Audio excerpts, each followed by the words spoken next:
Good evening, everyone. A warm welcome to all of you for the first Nobel Evenings talk.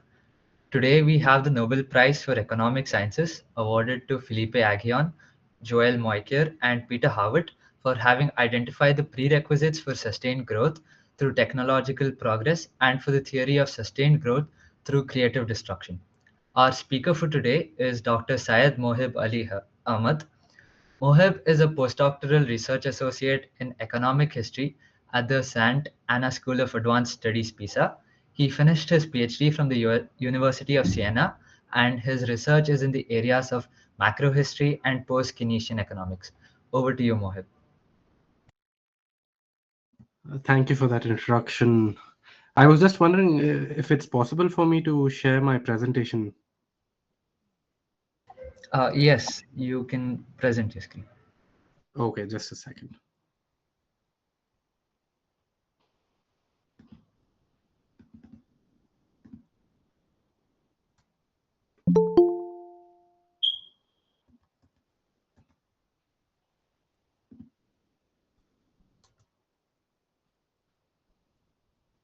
Well, is my screen visible to everyone? Yes. Okay. So I'm very happy to be here discussing this year's Nobel Prize winners' contributions. And it so happens that I also work in economic history. And it is surprising to most of us in the economics community that the Nobel Prize Committee decided to award the prize to an economic historian. But I will what I'll do in the sort of presentation, which I think is about 40 minutes. Can you just confirm for me how much time do you have, and can you let me know when I have to end? You have about an hour. Okay, so maybe I'll just speak for like about 40-45 minutes, and then we can just have a discussion. Does that sound good? Yeah, that sounds great. Okay. So yeah, so I will sort of discuss, their contributions, and my focus will primarily be on Joel Mokyer's contribution, who is also an economic historian. And then I'll also sort of kind of discuss the links that Mokyer's work has with endogenous growth theory, which are the other two Nobel Prize winners, Ahion and Howitt, and then sort of place it within the broader paradigm of the research frontier in economics. So I've titled the presentation as the enduring relevance of theories of economic growth, because if we had one phrase to sum up what the Nobel winners are trying to do, they're trying to explain what causes economic growth. And it just shows sort of the enduring relevance of the idea of economic growth, right? As economists, as real world economies and policymakers, we are still sort of very much within that paradigm of economic growth, where we look at GDP, what causes the growth in GDP. So I will talk about sort of how these kind of contributions, this year's Nobel winners, are also essentially contributing to our understanding of what causes economic growth.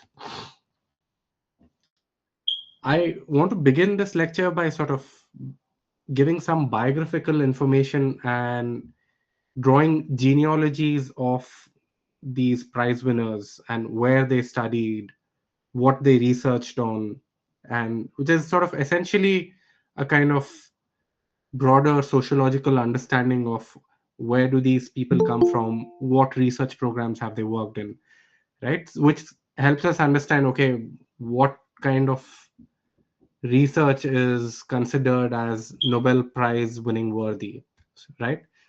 So, Peter Howitt, the third prize winner, did his PhD in Northwestern University under Robert Clover, who is one of these old Keynesians who worked in the Keynesian Revolution, who worked on disequilibrium economics and monetary economics. Peter Howitt's early work is on monetary theory, right, up until the late 80s. after which he collaborates with Philip Ahion and to write his model on a Schumpeterian creative destruction or growth theory, essentially. And coming to the second sort of prize winner, Philip Ahion.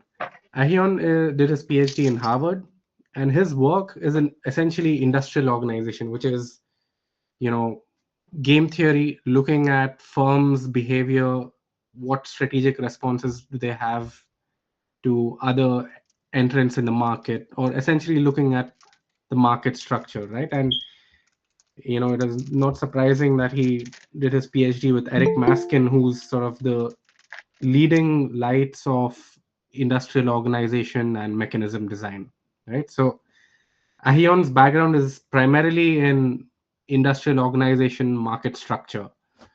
And then you have Joel Mokyr, who did his PhD from Yale in 1974.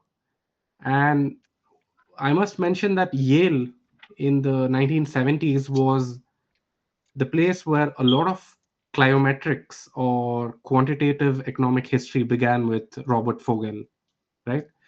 Along with Fogel and Douglas North, who also won the Nobel Prize, I think in the early 2000s. I don't remember which year. But essentially, with these two characters, Fogel and Douglas North, you have the beginnings of new institutional economics and quantitative economic history, right? I mean, to me, this year's prize winner, and especially Joel Mokyr, sort of signals the idea that there is some revival of research in quantitative economic history in the economics profession, especially considering that the last two prize winners also had done their work in economic history, right? Last year's prize winners were Asimoglu, Johnson, and Robinson. They've sort of taken the whole new institutional paradigm to historical contexts and applied their models.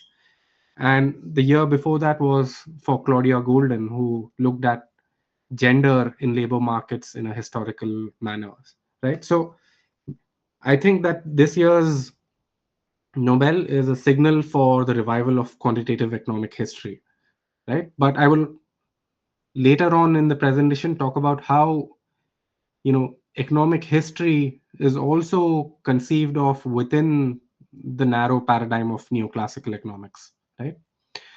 I will also sort of suggest, and we can have a discussion about this later. I will suggest that the research frontier in economics is still very much defined by the new Keynesians or the new institutionalist, and endogenous growth theory is a part of that research program, right? So it's not like we have developed a new paradigm, and the Nobel Prize committee is awarding this prize to economists who have sort of brought about a paradigm shift in economic sciences.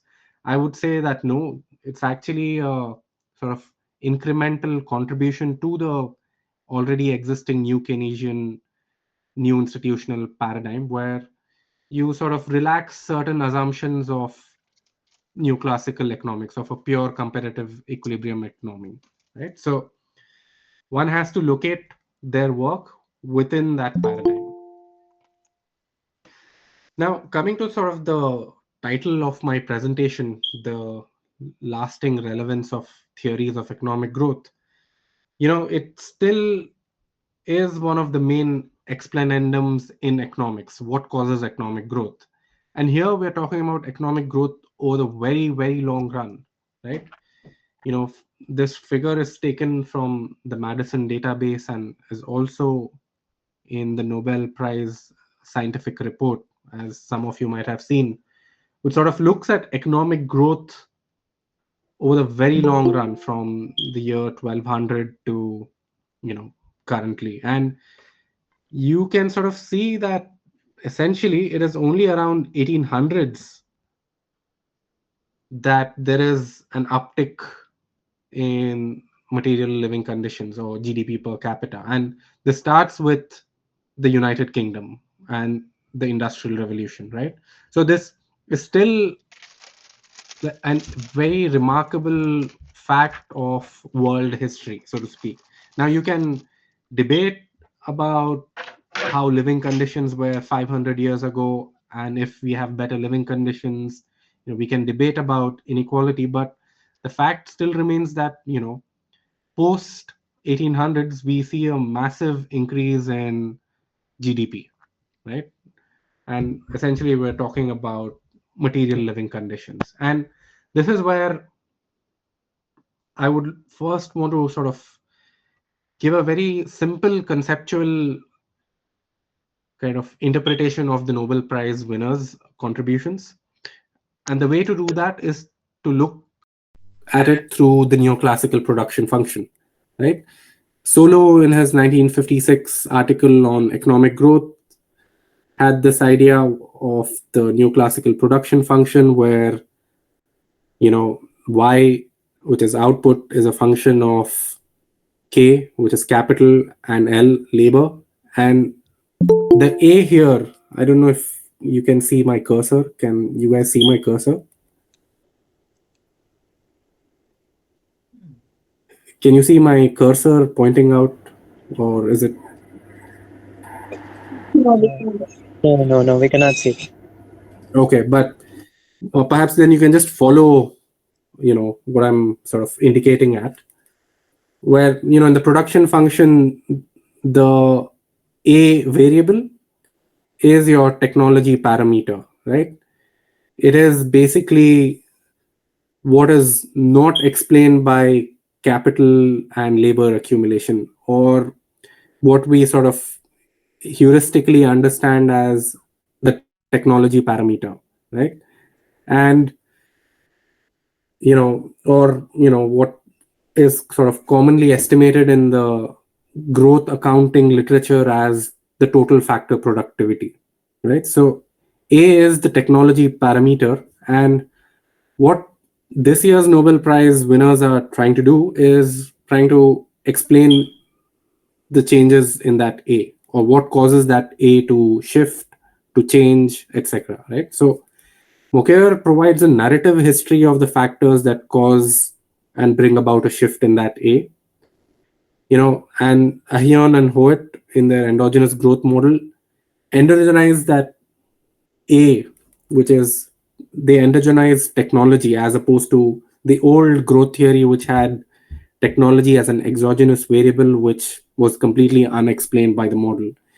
And they endogenize this technology parameter by sort of bringing in the idea of purposeful investment in research and development, right? So firms and economies are investing in research and development so that their technological know-how improves, so that their production possibility frontiers increases. So at the bottom what you see is y is equals to a x alpha is to the power alpha is the production function that Ahion and Howitt used to endogenize sort of economic growth. So, you know, just as a recap, think about this year's Nobel Prize winners through this framework. You have the standard neoclassical production function with a technology parameter A, which was exogenous, and Moquer is providing a narrative history of what causes a shift in A, and the other two are trying to endogenize that A to investment in R&D. Right? That's the contribution, let's say, of these two within the broader neoclassical paradigm. So I will first talk about Moquer, and you know I'm more familiar with Moquer's work in economic history than the other two. I will discuss Ahion and Howitt's work as well towards the end, but I will first focus on Moquer's main contribution. And I've mentioned a few books. The first four are sort of the main books: The Lever of Riches, written in 1990; The Gifts of Athena, written in 2002; The Enlightened Economy, and A Culture of Growth, which is his most recent book. Right? What is interesting about this year's Nobel winners is, I mean, to my knowledge, Moquer is the probably the only one whose work is narrative, as in he does not have any quantitative work or does not have any modeling in his research output, but is essentially narrative history, although with a lot of neoclassical economics informing his history, but nevertheless, it is verbal as opposed to quantitative models, right? I also want to sort of mention this work, editor's contribution, where Mokyr edited an excellent volume with contributions from other leading historians on the British Industrial Revolution. I think to anyone working on that area, it's a must read where Mokyr gives a survey of the field. And then there's also a very interesting article that he has on long-term economic growth and the history of technology, the Handbook of Economic Growth, which again sort of summarizes the causes of long-term economic growth. And more recently, in the last 10 years, or sort of the new research where Mokyr is proposing is his new interpretation of the Industrial Revolution. And these are the two articles that, are sort of the new work that he's doing, essentially. So let me give a brief overview of his, worldview or the perspective that Mokyr has. So like I mentioned, Mokyr is primarily concerned with economic growth, what explains economic growth in the very long run. And obviously, the British Industrial Revolution in the UK is sort of the first example where you have a takeoff into sustained growth. And that is brought about by technology and innovation, right? So Mokyr's corpus of the work is on the 18th century and on the British Industrial Revolution, but nevertheless, one can comment on his sort of broad worldview, right? And here I want to mention that Mokyr is positively anti-materialist, right? Unlike a lot of other historians, economic historians, economists, geographers, Mokyr primarily believes in the power of ideas, right? As opposed to material factors such as geography, demography, natural resources, technology. This might sound slightly counterintuitive because the award is for innovation and technology, but Mokyr is primarily an anti materialist in that he emphasizes the importance of ideas for progress.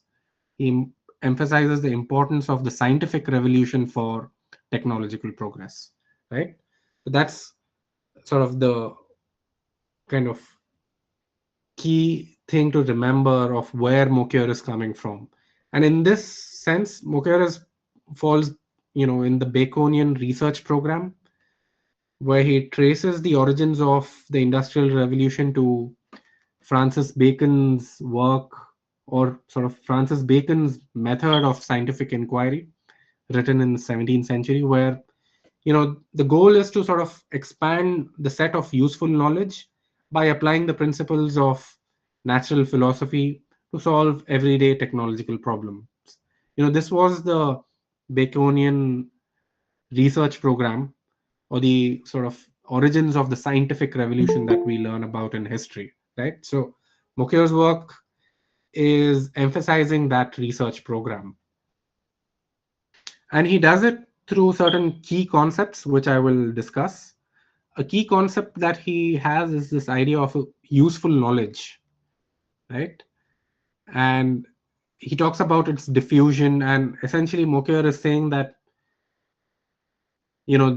the reason why we have a takeoff into sustained growth, or the reason why we have modern economic growth, is because technological progress was sustained after the British Industrial Revolution, right?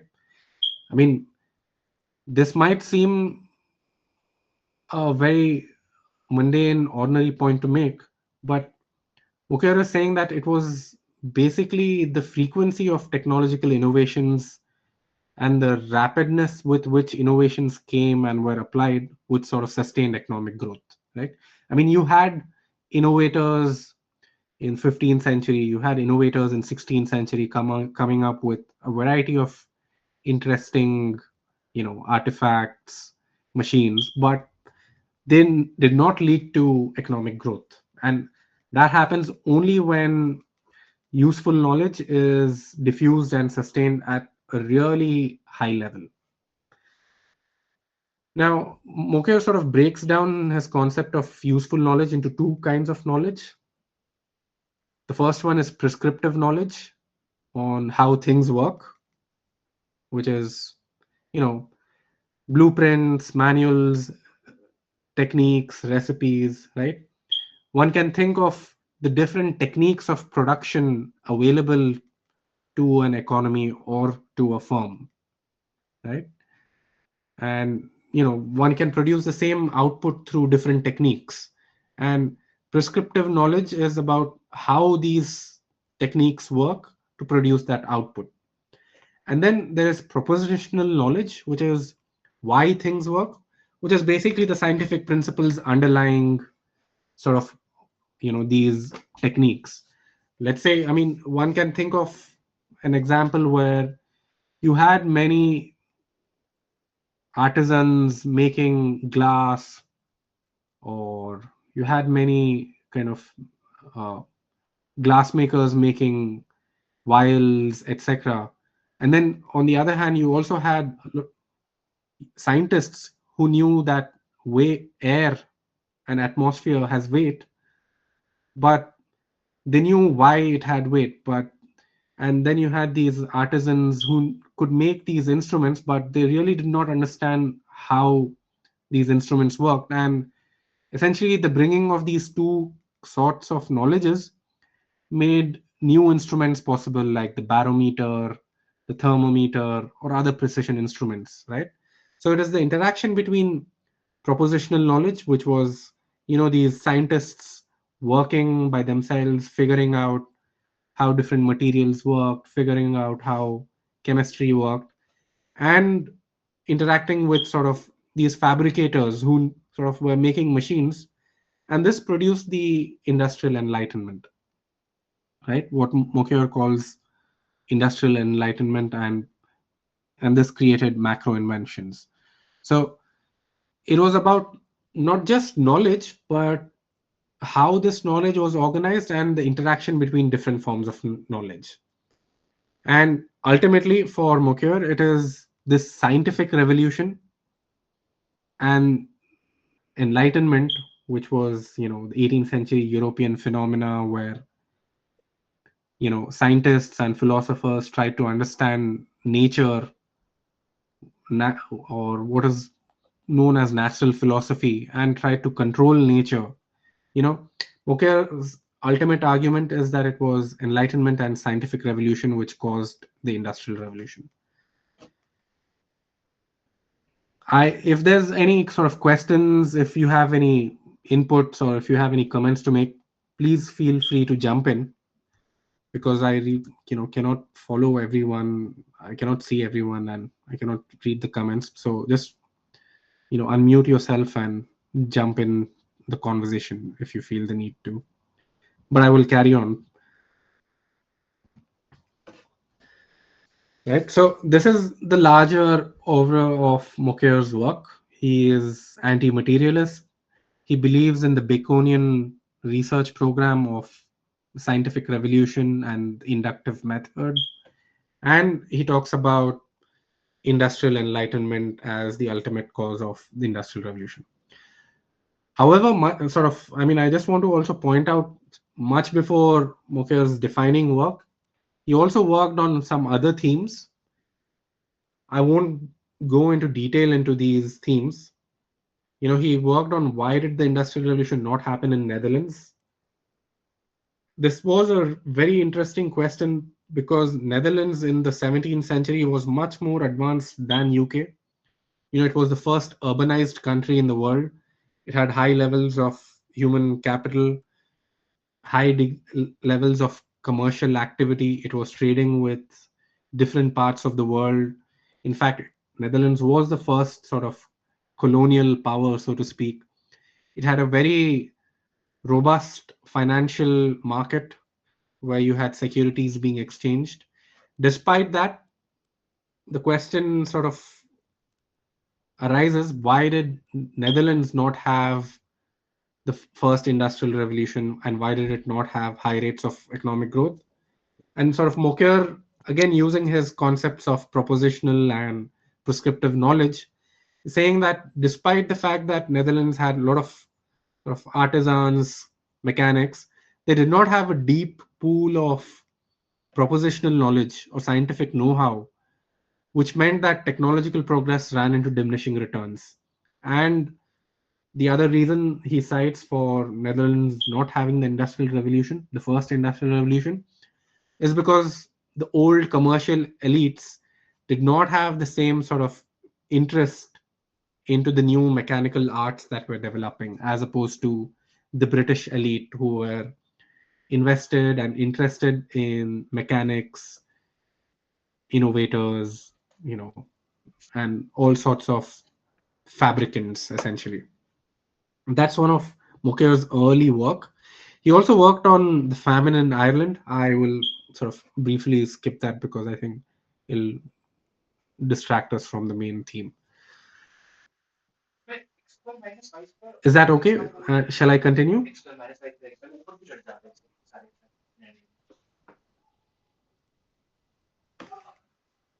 Shall I continue? Yeah, that would be good. All right.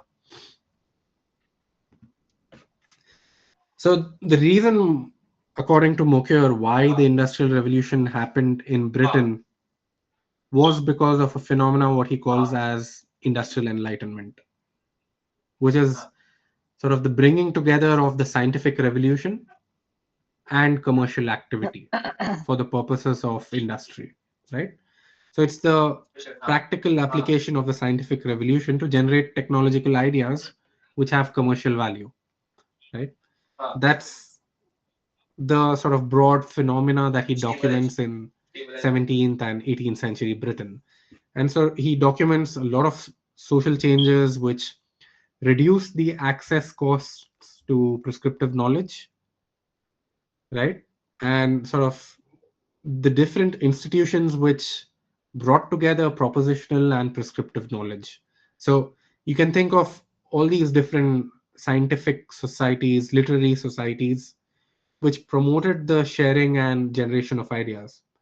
And this is sort of I mean, you can visualize a lot of these societies like the Royal Art Society or the Society for Promotion of Mechanic Arts, or one can think of, the Royal Society of Chemistry, right? And all these different societies which developed under the Royal Charter and promoted a free exchange of ideas, right? And you had these exhibitions where, you know, these societies would make and give an award to people who came up with a new invention, right? So it was a culture which promoted new and innovative ideas.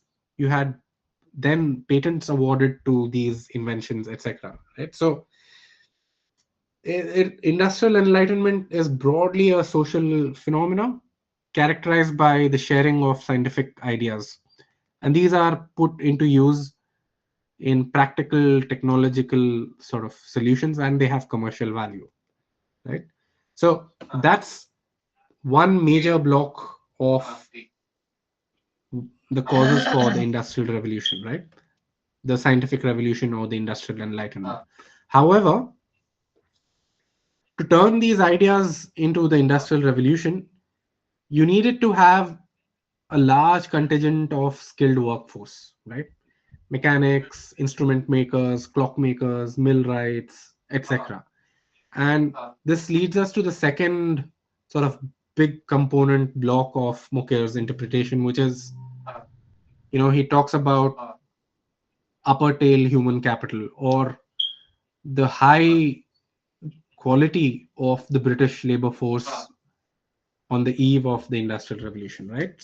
So, and here again, Mokyr sort of talks about a lot of factors. He talks about how the British labor force, as opposed to French workers or Dutch workers, were well fed, they were healthy, and overall more competent and productive. And in his argument, this is what caused the high wages of workers in Britain, right? So he traces the better quality of the British labor force to, the fact that they had more access to food, which was protein rich, and this kind of led to tall workers, which are generally proxies for better human capital, right, and better nutrition. And this access to food also led to lower infant mortality rates in Britain as opposed to other countries in Europe, and as opposed to also other countries in the world. And he cites evidence of how a better well-fed workforce or a better well-fed worker is also quite likely to have more cognitive abilities and is supposed to be overall competent, right? And this sort of is a highly equipped or a better quality of labor force is traced back to two old institutions that existed in Britain. One was a poor law system, where if you had workers which were suffering from hardship or unemployment or famine or a failed harvest, you had the poor law system which had these poor houses which would provide food for work, so to speak, right? That was a institution that was administered through the church, which was quite functional. And then you had a second institution, which was the apprenticeship institution, where you had like apprentices working as mechanics, technicians, engineers, and these were highly skilled, and that's why they're called sort of the upper tail of human capital.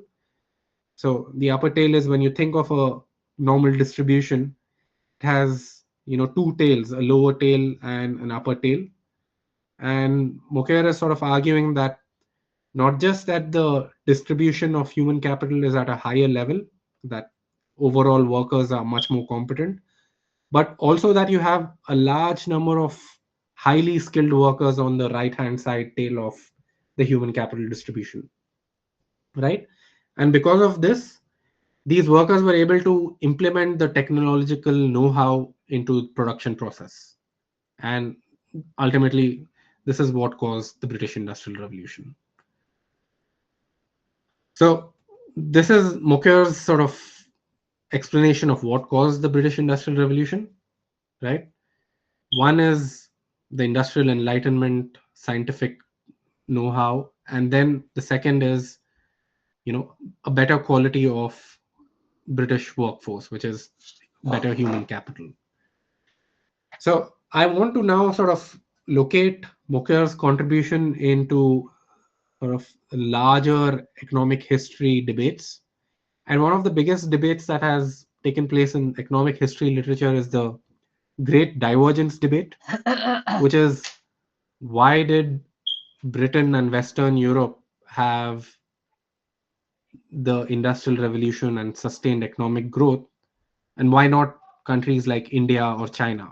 And this is also relevant to us, right? Because we know that a country like India had really high levels of GDP per capita up until 1700, but it is only after, let's say, 1700 or so that living standards start falling, right? And you see a divergence between Asia and the West, right? So that's a big debate, which was inaugurated by Kenneth Pomeranz in his book, The Great Divergence.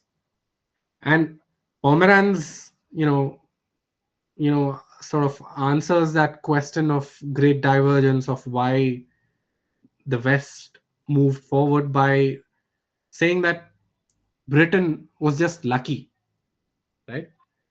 It was lucky because it had a lot of coal available, which means that you could sort of now engage in energy intensive innovation. Your steam engine, your pumps, etc., would work on coal, which were extremely energy intensive, which could substitute labor, right? Britain as opposed to a lot of other countries, primarily China, in Pomeranz's argument, was lucky because it found itself with a lot of coal.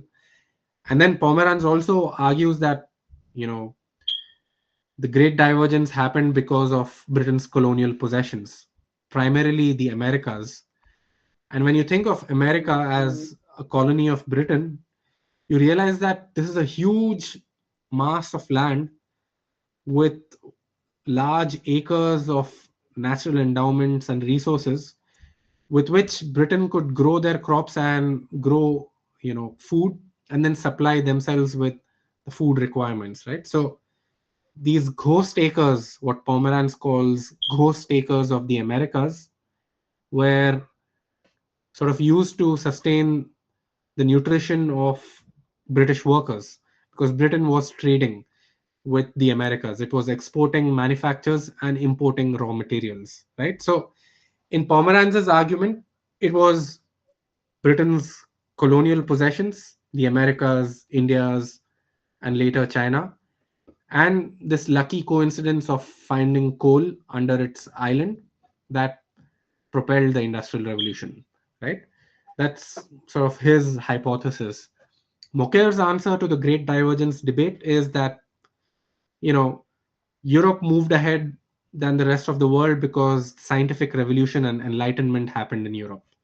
And he says that scientific revolution was not just a British phenomenon, it was a European phenomena. And you had a lot of exchange of ideas across, Europe. You had exchange of skilled workers, scientists, and ideas, which meant that all of this could be translated into technological know-how.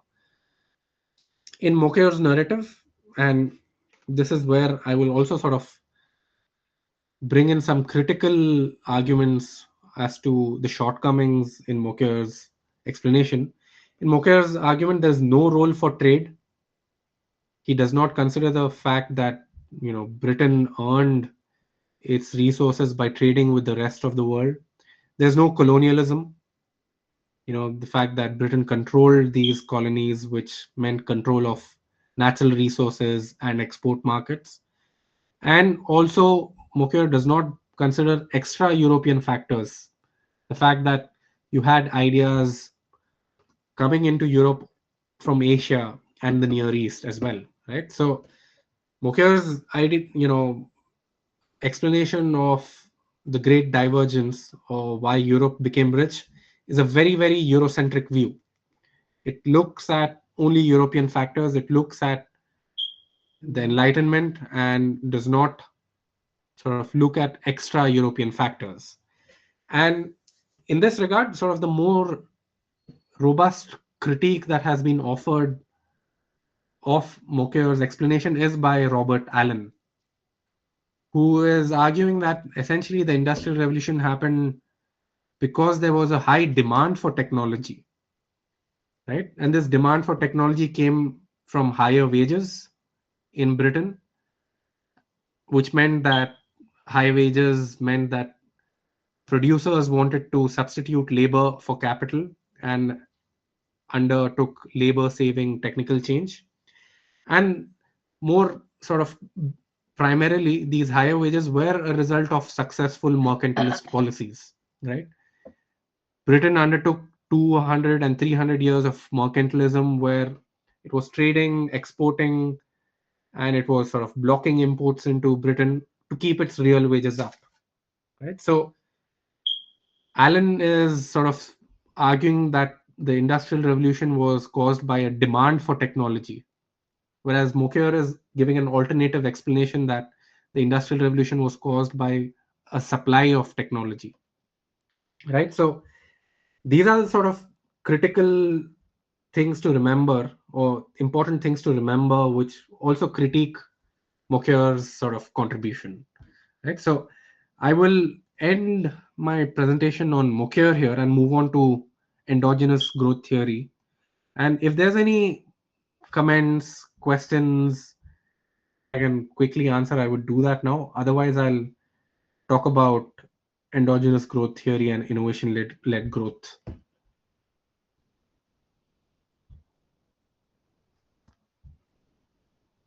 right? I mean, I just I finished talking about Mukher, and if there's some questions, I can just briefly answer them, and then we can talk about innovation-led growth. I did have a question, but um, Shoot, I just guess it's we'll more go. about if if innovation is the supply, then how do they reconcile that there's uh, almost like a perpetual supply if there's no, or I wouldn't say no demand, but how is that dichotomy resolved in his theory? I would, you know, my quick answer would be the Say's law, right? All these neoclassical models assume the Say's law, which is supply creates its own demand. So, where is the demand coming for these new technologies, new products? Is not even a question in any of these models because they implicitly assume that there is increase in the supply of technology, which means better production methods, which means lower costs, which means that money and wages are saved on these lower costs, which also leads to an automatic increase in demand. So effectively, they assume the Say's law: supply creates its own demand.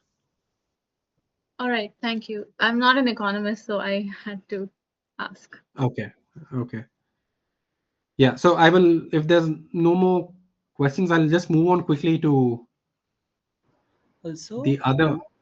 yeah, Yes, you were telling that uh,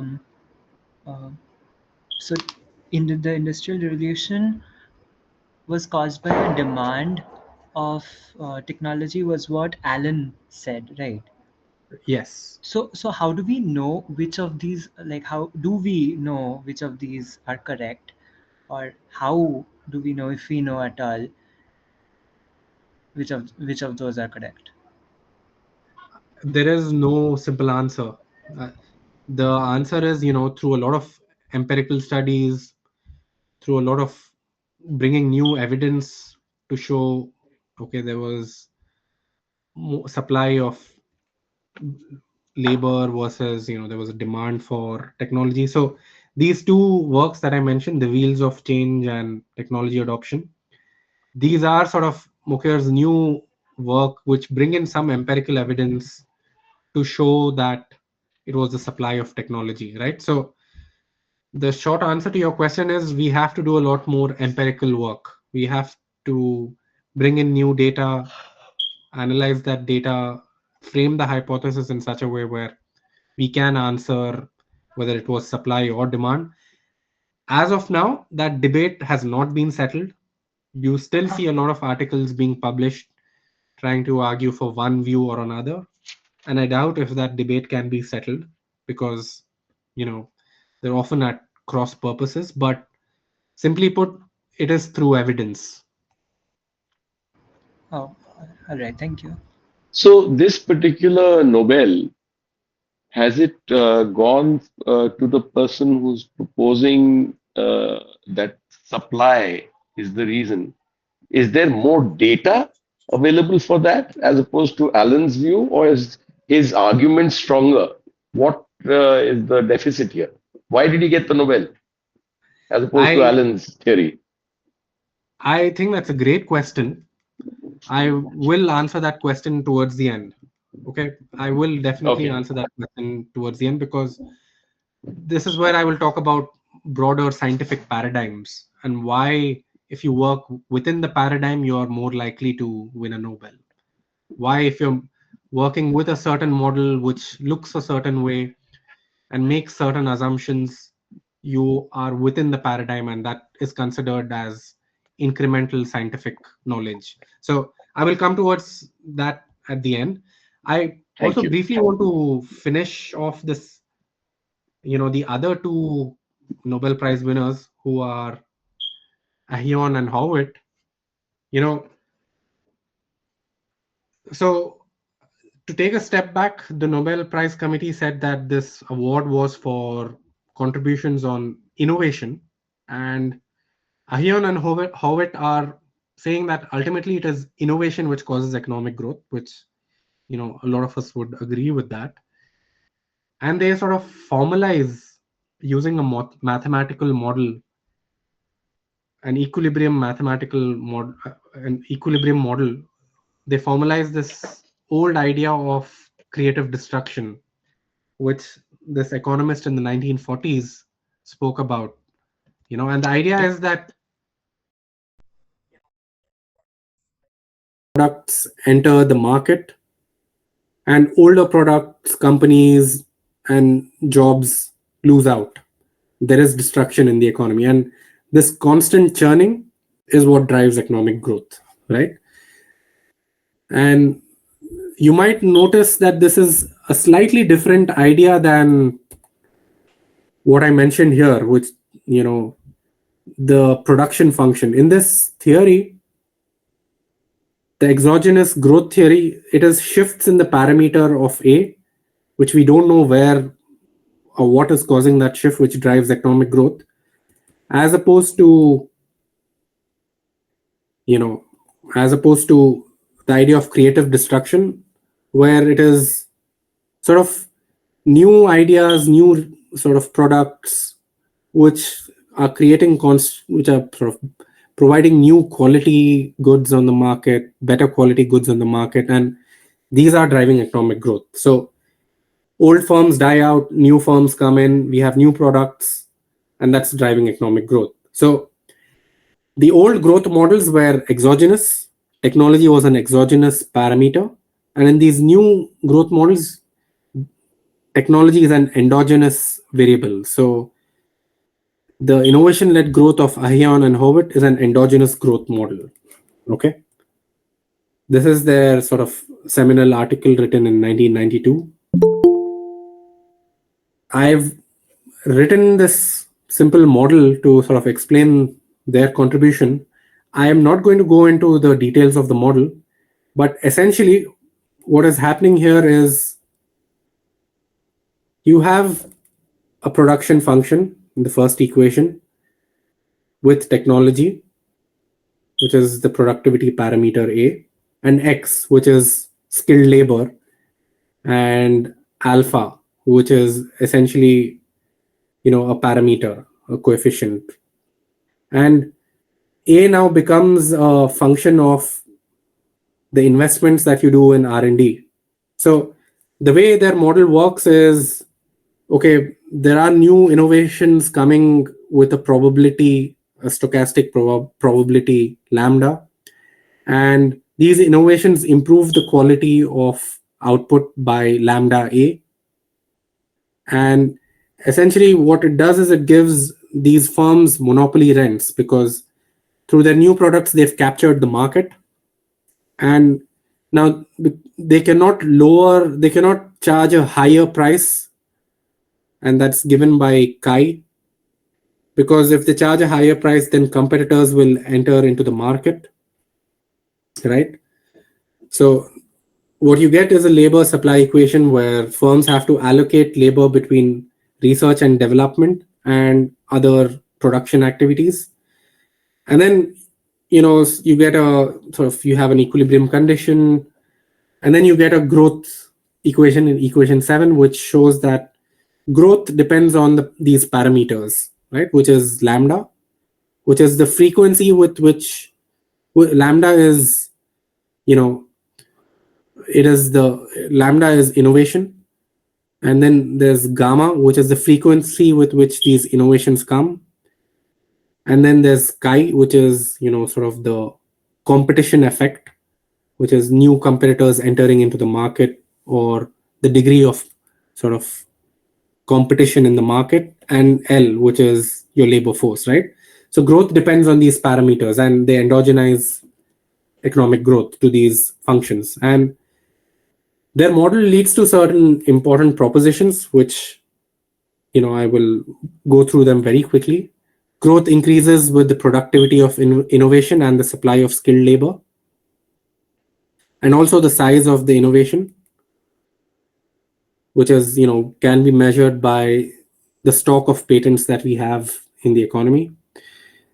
They also find an interesting result, which is growth is decreasing with the degree of product market competition, right? If there's a lot of competition in the market, if new firms are sort of entering the market and there's neck to neck competition, you can see here in the upper curve, if there's more neck to neck competition, you will find that essentially there is less innovation. And the reason why there is less innovation on the right hand decreasing part of that curve is because these firms do not have their monopoly rents and essentially no incentive to innovate, right? So you find a U relationship between competition and innovation.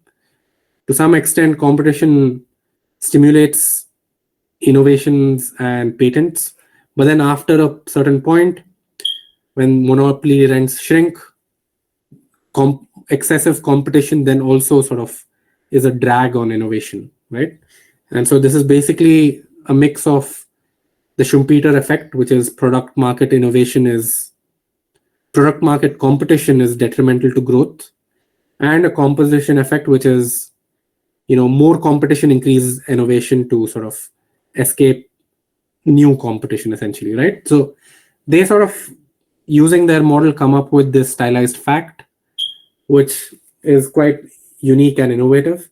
So the reason why I would think that Ahion and Howitt's model is quite interesting and attractive is they link micro data to macro trends, right?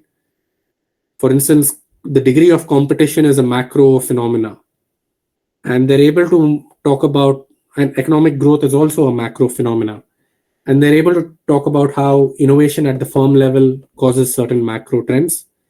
Their model also explains certain important facts like club convergence, which is this idea that, why in the modern world, why are poor countries not converging to richer countries, and how there's a club of rich countries which continue to remain rich and poorer countries which continue to remain poor. Their model is attractive because they've endogenized technology, like I mentioned before. And their model is also very sort of attractive because it has important institutional implications, right? One can think of institutions that promote R&D, right? Which is, you can have more patenting, more innovation. One can think of institutions that promote human capital, the education system, etc. Right? So they, for instance, I think we're running out of time, so I'll quickly mention one example, one institutional implication of their model, which is what is the appropriate education system, or what is the appropriate composition of human capital that a country can have. Point number 3. And they argue that essentially if a country is closer to the global technological frontier, it becomes more growth enhancing to invest in higher education as opposed to primary education because the returns are higher, right? So think of, a country like India, and, it can raise a debate about whether, investing in higher education at early stages of development, was it a right choice or not? According to this model, it was not the right choice. We should have invested in primary or secondary education, right? So their model or their growth theory has a lot of interesting institutional features. I will talk about, sort of contemporary issues which raise questions on their model, and essentially conclude by talking about what binds these things together. So, their model fails to address sort of growing concentration, especially in big tech firms. Their model is also not able to explain the role of the state as the leading innovator, or the return of industrial policy, protectionism, tariffs, etc., which are important contemporary phenomena. And we can see that it is essentially the government which is sort of investing resources in, whether it's AI or, different general purpose technologies, to have geopolitical power. One can think of China and the US right now. So, they don't sort of account for these new patterns and trends that are emerging. So I will conclude my presentation on, Ahion and Howitt, and go back to the question that was asked. The reason why, again, they won the Nobel is because they are broadly in this paradigm, which is there is a neoclassical economics paradigm which has a production function, and their contribution is now seen as endogenizing technology, and it is now seen as explaining what causes growth through technology by investments in R&D, by investments in innovation. So in that sense, they are contributing to a cumulative scientific discovery, right? They're not paradigm shifting. They're very well within the neoclassical paradigm. They use a key concept like the production function. They have a lot of links to other neoclassical kind of research agendas like the new Keynesian research agenda or the new institutional economics research agenda. So I think that is why, this Nobel is also not surprising. It is, after all, very much within a research program that Nobel prizes are awarded. So I will finish here, and then we can have, I guess I'm over time, but we can have like 10-15 minutes of discussion.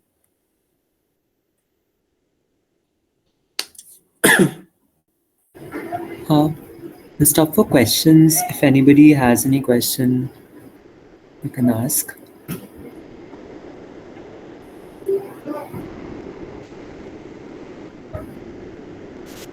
I guess the question would just be your opinion on how this will now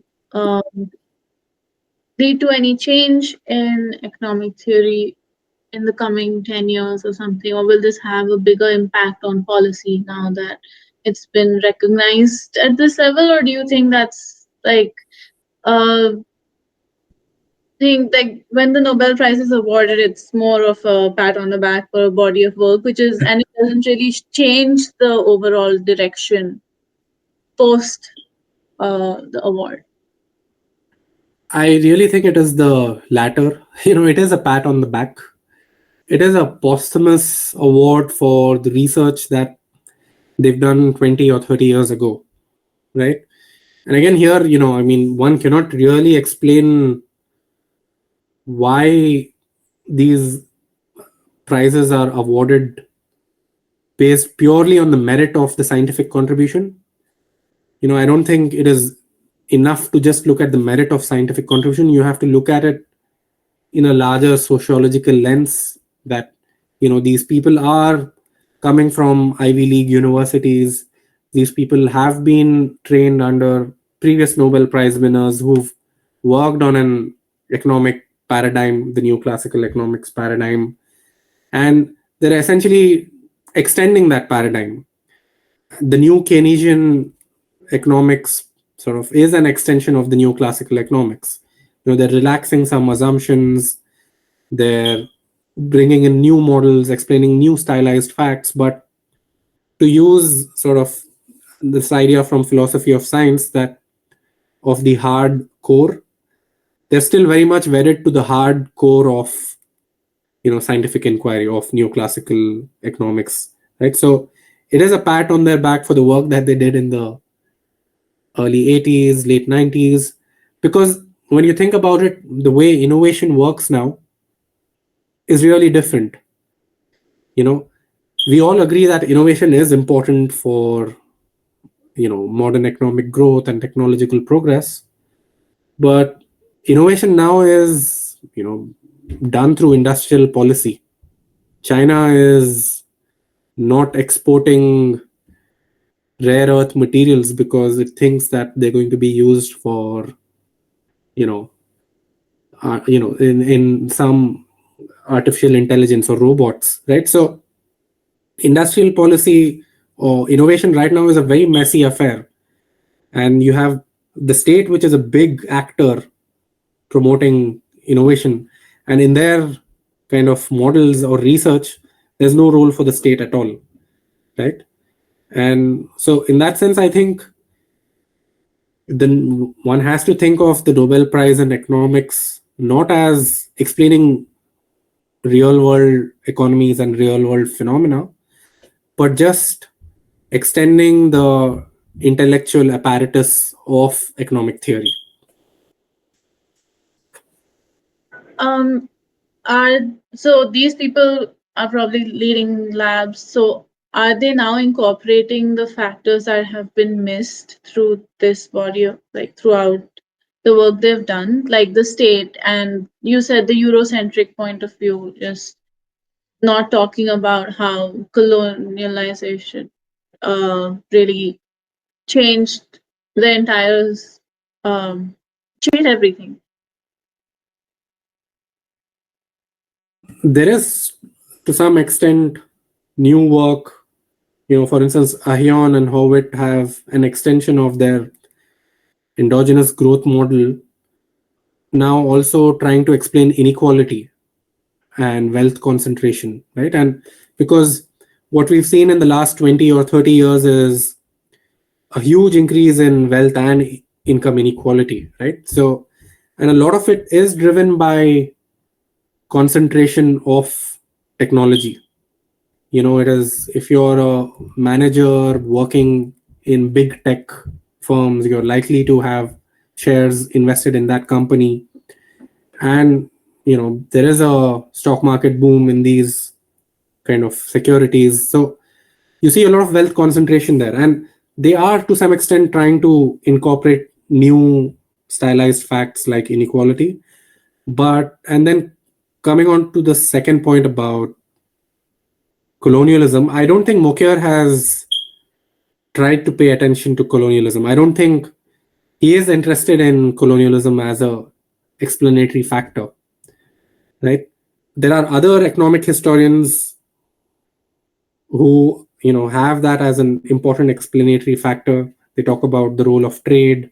For instance, Pomeranz, like I mentioned, who wrote the book Great Divergence, talks about colonial possessions in America as an important factor, right? But I mean, you won't be surprised, people on the margins who are sort of have more radical views, don't subscribe to the hardcore of the scientific paradigm, they're less likely to get the prize. Thank Do you I for have time that. for a quick question? Yes. Okay, quick one. I'm just probing that Mokyr versus Allen thing a little bit. I'm not an economist, so the question I had was: is there a strong example or a case study or a case that Allen has uh, pointed out or shown that show his case that that demand drives innovation? Is there any? What is the strong case that he is quoted? Yeah. So, I mean, Allen has his theory, his model, his evidence, which is the demand for technology hypothesis. Yeah. And in his narrative, the idea is, he provides evidence on how British wages were high compared to French, Indian, Chinese, Dutch wages. And then he says these wages were high because Britain was engaging in international trade, which is essentially a euphemism for colonialism or mercantilism, right? Right. So he does provide evidence, and there are very, very specific case studies. For instance, people can look at the copper industry and say that it was stimulated because of the demand coming from plantations in Americas. And there are very, very specific case studies like what historians do. But then, it is very, very difficult to settle the competing hypothesis with one kind of Yeah. example or one case study, because I think there is they're working on different tracks. They speak to each other, offer rebuttals. For instance, Mokyar is, one can clearly see that Mokyar is saying that high wages were a result of highly productive workers, right? Because they were productive, they had high wages, which is a different way of looking at it. He has a different economic model in his mind, and he provides different evidence to support it. So, in that sense, they are at cross purposes and or talking parallelly to each other. And I don't think it is possible. I have not seen it in economics that it is possible to See, have one my crucial my gut experiment. feel, my gut feel is that, see, if Philips didn't make a CD player to be better than a tape player because people were rich. Yeah. When CD player came out, people bought it. With the richer people bought it, but they didn't induce Philips to make the CD player. I mean, that's a gap that I'm not being able to bridge. Yeah. Yeah. No, it is absolutely right. Like, to frame the example that you gave in Mokyar's terms, there are micro inventions and then there are macro Yeah, inventions, right? Micro inventions generally tend to respond to demand, right? You have a growing demand, so you tinker with the quality of the product, you add some new features in the product, you have a better version of the product, right? That's because there's yes, a it's growing like demand. small changes to the prescriptional part, right? Incremental changes to the Precisely. prescriptional part, not the Precisely. propositional part, But right? Mokyar So that also is, argues for a category of macro inventions, which are what you would call general purpose technologies. For yeah, instance, yeah, you have a paradigm shifting technology like AI, which can be yeah, implemented yeah, yeah. across industries, across innovations, right? So macro inventions, I do agree, cannot be explained simply by demand. They are a lot to do Yeah. with science, the useful application of science. So in that sense, it is really difficult to resolve that debate. Mm. Thank you.